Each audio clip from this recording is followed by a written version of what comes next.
Hello everybody. Last episode, Littlefeet completed the main storyline for Queen's Colony Island. And she's ready to leave. There are additional quests here that you can do if you'd like. I'm not going to do them because I want to move on to Kinos and also share some of the other stuff that this game has for you. What I did do off camera, however, is I found the very last feather that we needed for our very first collectible. So I'm going to go ahead and put that in.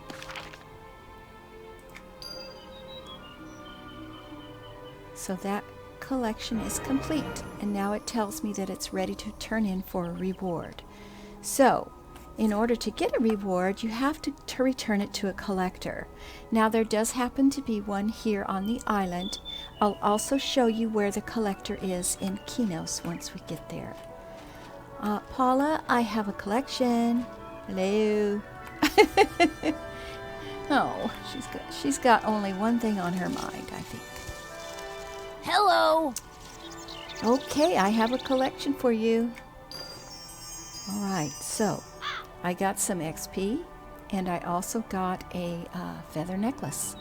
So we're going to accept that, and I don't think we can wear it right now because it's level 10, and we are only level 8, but we're going to definitely keep it.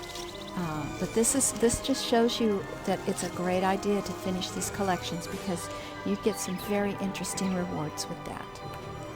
Now, we are ready to leave. And we're going to leave out this door here. There should be a boat. There's the boat. And we're going to get on the boat and go to Kinos.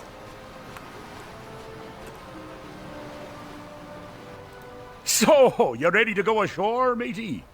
Now you can go to Frostfang Sea, Kelethin, or Kinos from here. Now what makes that important is Frostfang Sea has a quest line that will take you all the way through to level 20, I believe. And at the end of that quest line, you will get a mount given to you. Kelethin, I don't know if it has the same thing. I believe it does.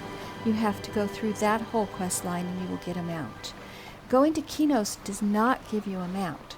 However, you can go to Frostfang or Kelethin at any time and start the quest line, which is what we might do. I mainly want to go to Kinos to introduce you to all the other systems and stuff that we can do there. So let's go to Kinos. Yeah, that's what we'd be. Don't you mind? We get paid to do that.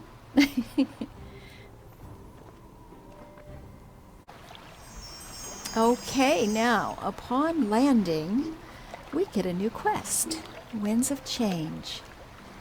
There's a change unlike any other seen in the city of Kinos. Not everyone embraces change, and many seek to destroy what they don't understand. The protection of its citizens is the kingdom's primary focus, for it is for this reason that the order to relocate all within the safety of the city walls was decreed. I should visit the Lion's Mane Inn and Tavern in South Kinos to see the new rooms for myself. Now they're going to give me a home for free. It's actually an end room, and it'll hold quite a bit of stuff. So we're going to start with that. And it's going to give us a torch and a counter. So we're going to take those, and we're not going to rush right off and do that right away. Well, there's somebody on a very magnificent Pegasus there. There are so many different kinds of mounts in this game. That particular mount does fly. Or it's a ground mount, either one. Very nice. Now you cannot fly, I believe, until you're 80 or 85. So it's not something that Littlefeet's going to worry about right now. We landed on the dock here in Kinos, and you see two bells in front of me. One of the bells here says Voyage Through Norath. And if I click on it, you can see all the different places that we can go. And it is going to give you basically Norath itself, not any of the other places off-world that you will be able to go to in the future. So that's that. We're not going to go anywhere right now. This bell, and there's travel bells within the city in different locations, just like there are these. So the travel bells will show you all the different locations you can go within Kinos, which there's quite a few. We're not going to take any of those either right now. So let's get off the dock and move this way. Let's see what we run into first. It's been so long since I've had one of my wife's special desserts. I want some crunchies. Please help me get more crunchies. Want some crunchies. Okay. There's different merchants here, and they each sell different items. This one over here actually is a mount merchant, and just for curiosity's sake, we're gonna look at Down, that. boy! Down, boy! Okay, now what I'd like to do is make this window a little bit bigger. There we go. All the ones with this DB means it's gonna be bought on the marketplace, and this is the price that it will cost you. And I don't care about those. I'm not gonna worry about those. So what I'd like to do is go ahead and I think it puts it all at the, yeah, it puts them all at the bottom. So it's listing them in order of expense. So the most expensive one is going to be at the top, and we work our way down. There are mounts that you can buy without status points, but you're going to accrue quite a bit of status. Every time you complete a what's called a heritage quest, there's probably about 25 or 30 of those, I think. And you want to try to do every one. That gives you a ton of status points all at once. So let's just look real quick. For just 2 platinum and 45 gold, you can save up and get a Halasian draft horse. Now, if you'd like to see what that is going to look like, you can hold down the control key and left click. And it's going to show you what your character looks like on the mount. And then you can see what the mount looks like. Now, characters in this game can start riding mounts at level 1. So that's what that looks like. There's different types of ponies. I mean, you can just go through and take a look. Now, the status points mounts are going to look a little bit different.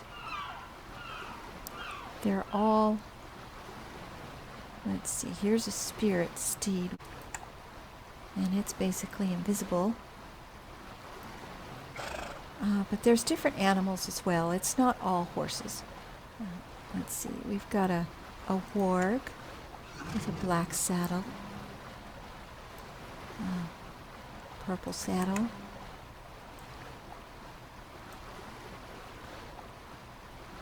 They have rhinos here. You can get one with a red saddle.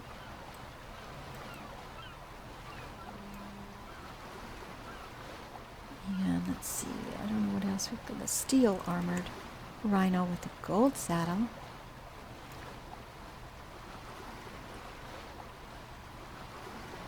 So I don't know what a mist runner is. Oh, okay. Not real sure on all this stuff. It's been a little bit, a few years anyway. You can get discs which fly around or run around. And it'll tell you if you hover over them what they do for you. Like this Craft Keeper's Disc of Flight increases your ability casting, multi-attack, power, health, reduces maximum falling speed. It's a ground mount. It'll make you go 130%. To get this one though, you have to belong in a guild. There are some mounts that you must be a member of a guild in order to get. I'm not going to go over the ones that cost real monies, because there's enough in this game, I believe. You don't need to spend any money. So that is the basic mounts that you can get here in Kinos.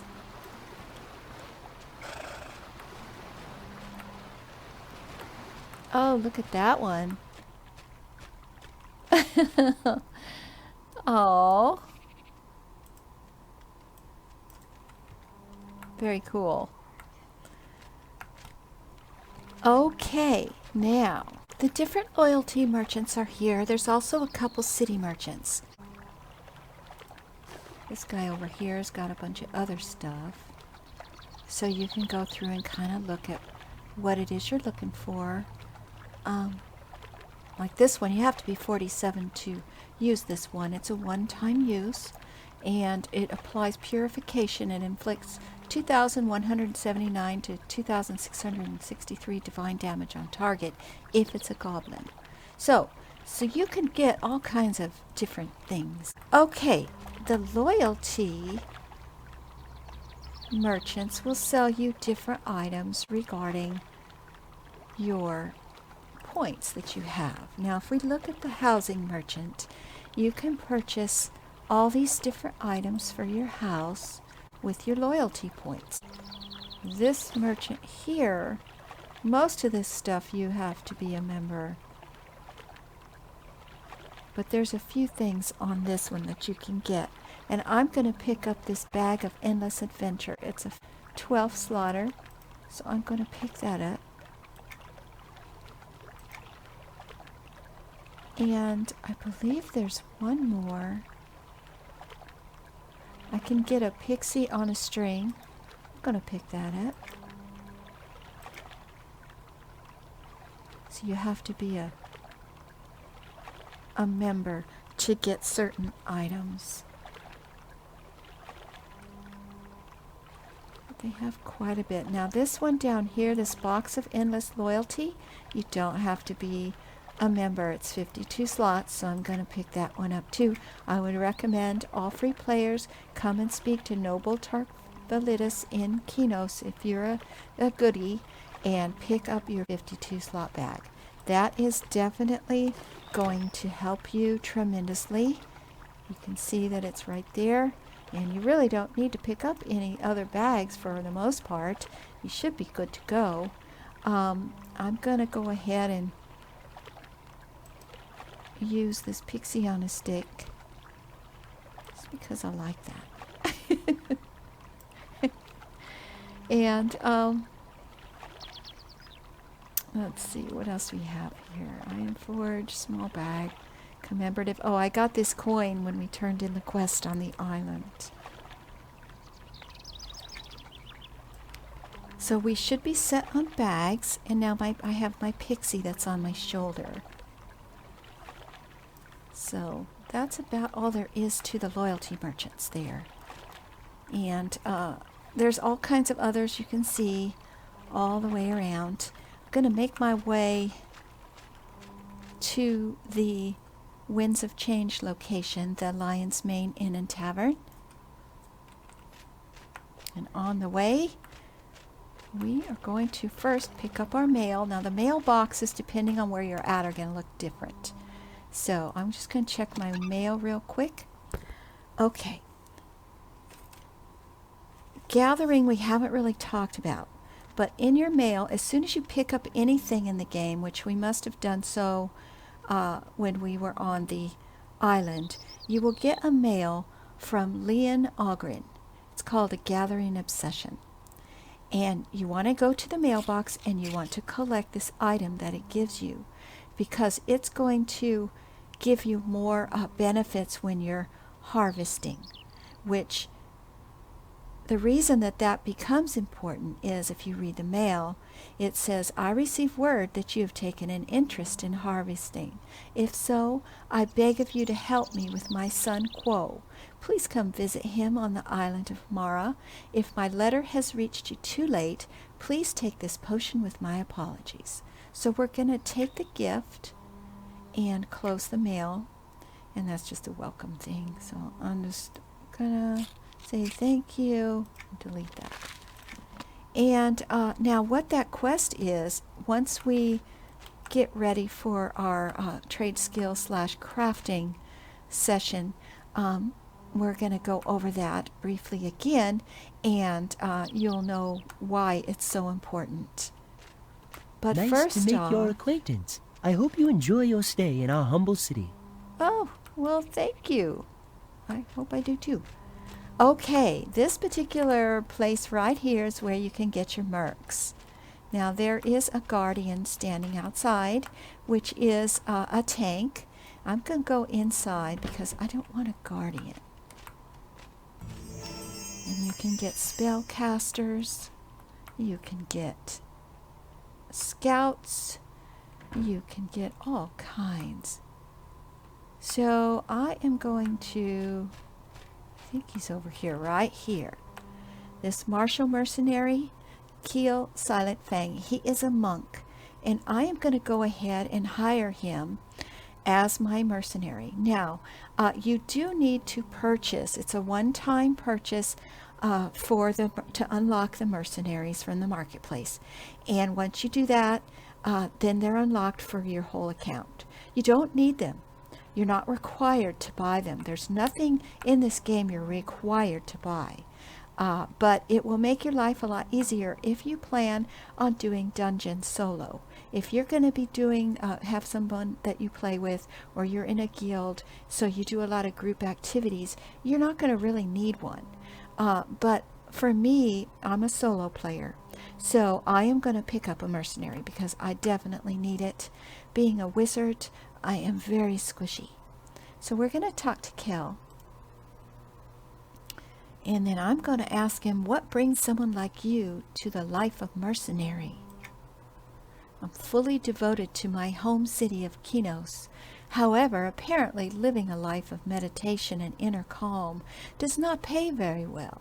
In order to keep the life I'm accustomed to, I must adapt to such a life that I can pay for the roof over my head and the floor beneath my feet. Well, Kel, I think we've all been there. I'm not a violent person, but I do consider myself to be a protective person. If I can fill that role with you and make some coin on the side, it would be advantageous for the both of us. Sounds good to me. Let's see what you have to offer. Okay, so when you get to a merc, and you can question all of them to see which one is going to suit you the best. Now, he is going to start off charging me 80 copper every 30 minutes. Now, right now I have 9 silver, so I'm not going to be using him right away because I just really don't have a whole lot of monies. But I want to go ahead and get him so that I'll be ready later on. And it's going to show his basic abilities, so you can go through and you can look at each one if it matters to you. Now, you do not get to choose what abilities he uses. He is going to use his artificial intelligence, and he is going to do what he feels is right. And that's basically that. So I'm going to hire him, and he pops up, and now he's my mercenary, and I get a new window. And I can set the window anywhere I'd like, and I will mess with that later, because I'm actually going to just suspend him here in just a few minutes. But what I wanted to show you is, once you get yourself a mercenary, the first thing you want to do is you want to start him training. Now, training doesn't matter if he's out or if you put him away.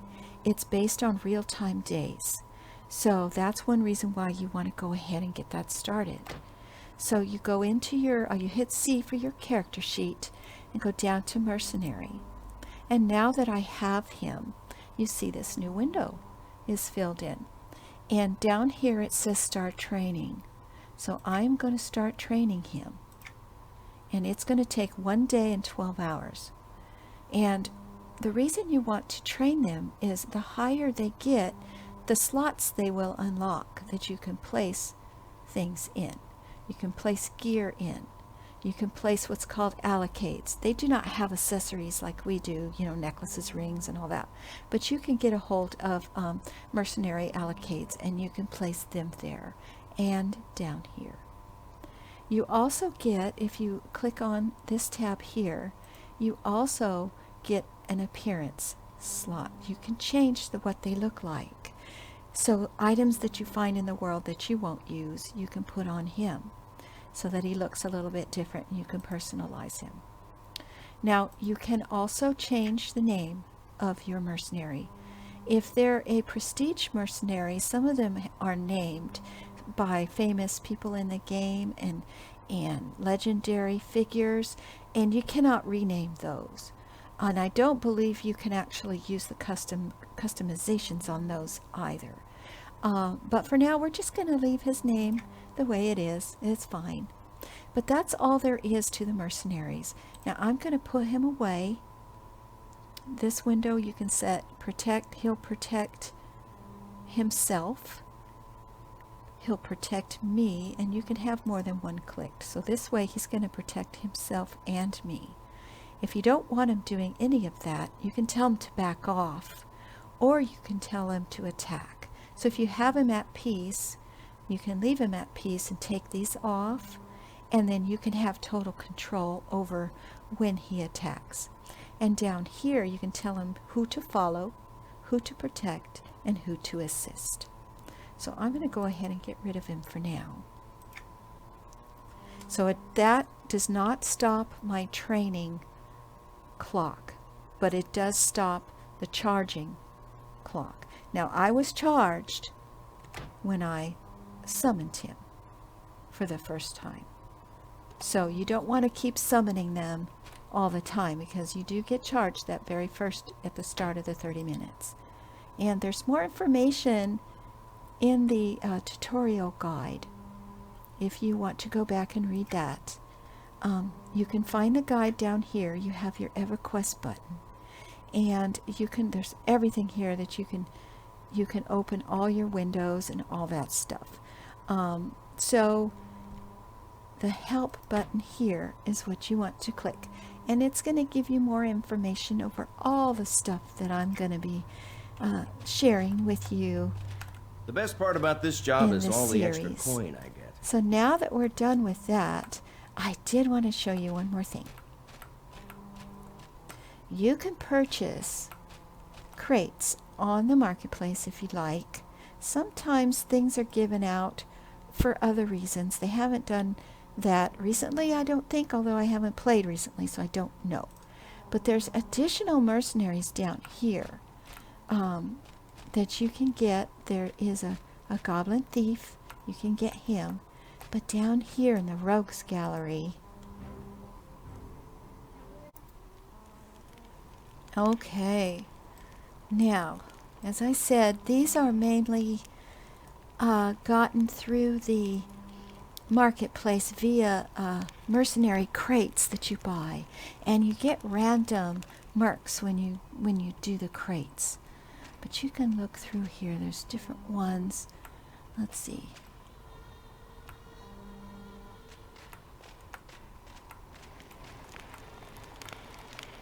Like this is a monk. These are going to be fighters.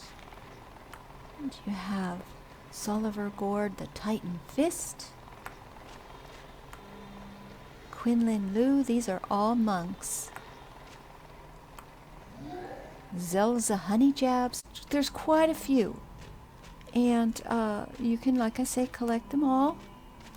So, I just wanted to give you a look at what else is available, depending on how much you would like to collect things, and if you become a member, or if you want to buy things on the marketplace. Oh!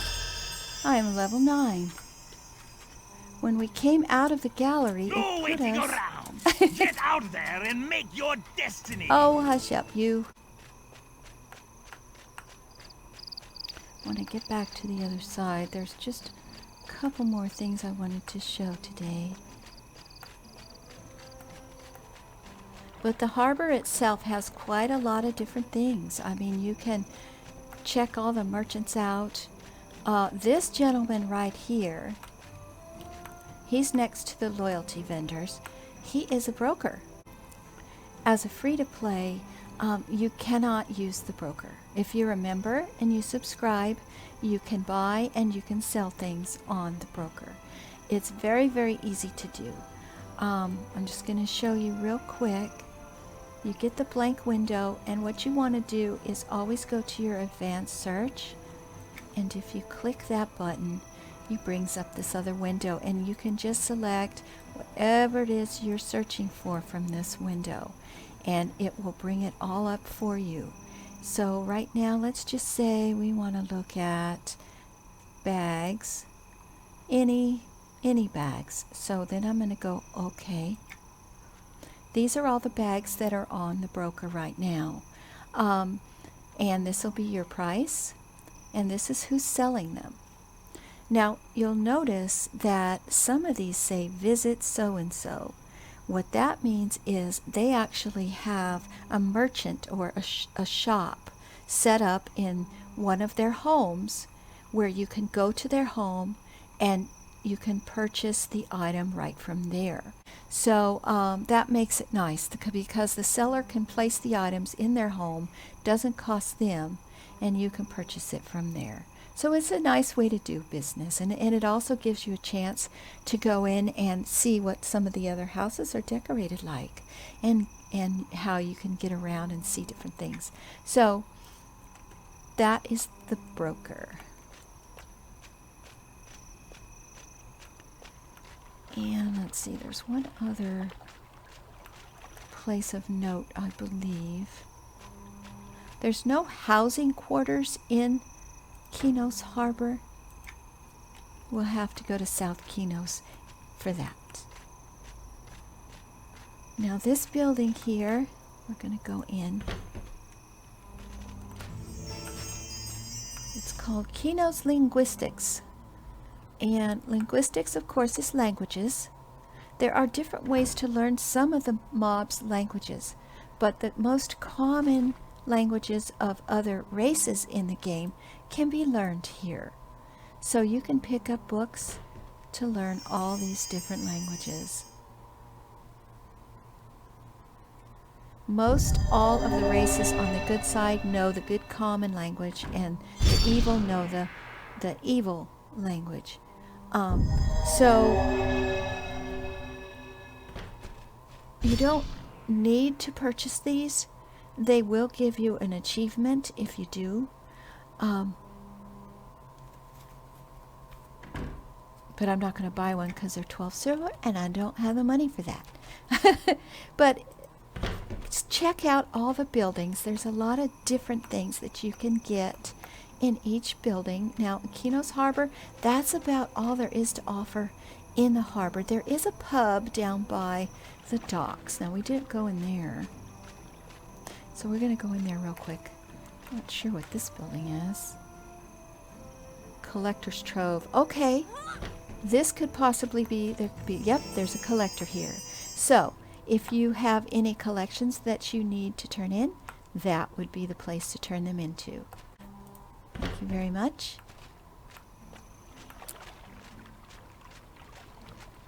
And the pub is right over here.